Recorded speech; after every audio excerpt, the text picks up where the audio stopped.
Mike, A Shot for Life began as one teenager's marathon effort to help and now has become a force in raising money for cancer research. A Shot for Life engages young athletes through sports and comes up with innovative ways to use their efforts to fight cancer. The organization's mission is to unify athletes of all races and backgrounds to team up and fight the disease that does not discriminate. And joining us now and for your community today is Mike Slonina, the CEO and president of A Shot for Life. And if you need to be inspired, Mike is the guy to do that. In 2011, Mike's mom was diagnosed with a brain tumor, and that's how Mike came up with A Shot for Life. Mike, thanks for coming in this morning. Absolutely. I'm so happy to be here. And we have your mom here, too. She just didn't want to come on camera. Yep.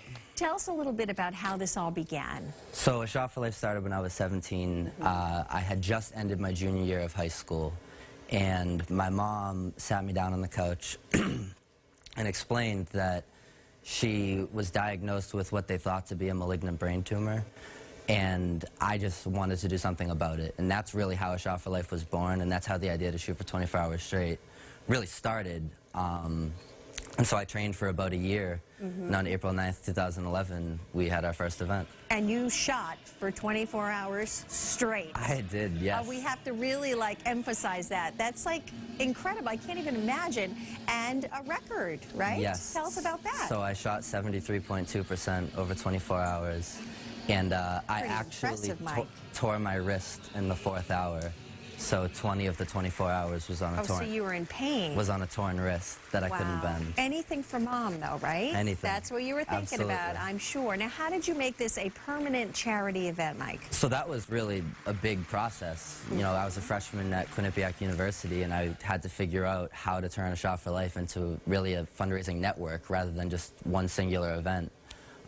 So I had to create a 501c3 charity, and I would go into law offices with a billboard and explain why they needed to work pro bono because we didn't have the funding to hire a law firm. And luckily we got a great law firm behind us to work pro bono.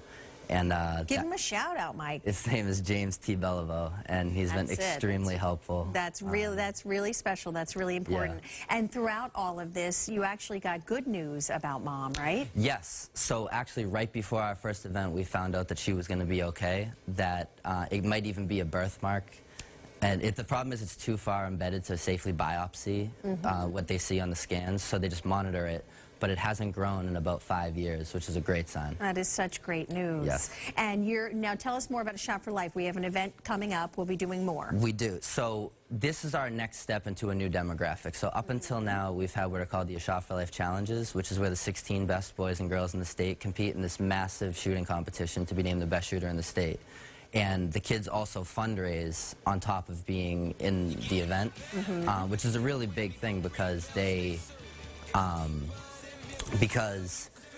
are all on recruiting trips all the time, and they're always, doing interviews and really big things in their own personal careers. But the fact that they take the time out of their day to fundraise on top of all of that says so much about them as young people. It really does. So it's April. Give us the details. So the next event is going to be called the A Shot for Life Battle of the Badges, and it's going to be a charity basketball game between the Boston Fire Department and Boston Police Department. Ooh, that'll be fun. And we're going to invite all the local politicians, and I think it'll just be a great thing for the city. It'll be a great unifying thing for the city. Very much so. And we're excited to really start transitioning into a different demographic because we want A Shot for Life to appeal to all ages, all skill levels, and this is our first step in doing that. And if somebody's interested, what do you do? Website? So you can go to www.ashotforlife.org, and there will be a GoFundMe page, and the title will be the A Shot for Life Battle of the Badges, where people can donate and come and show their support. And the event's going to be on April 4th at Catholic Memorial High School. And I also just want to mention that the state rep from West Roxbury, Ed Coppinger, has been incredibly helpful in getting this off the ground. Very good. A lot of people really helping you out. Goes to show you, doesn't it? Yes. There's real good people out there. Absolutely. All right, Mike. Well, thank you for all your efforts. You're a good guy and sure are a good son, so we're going to bump you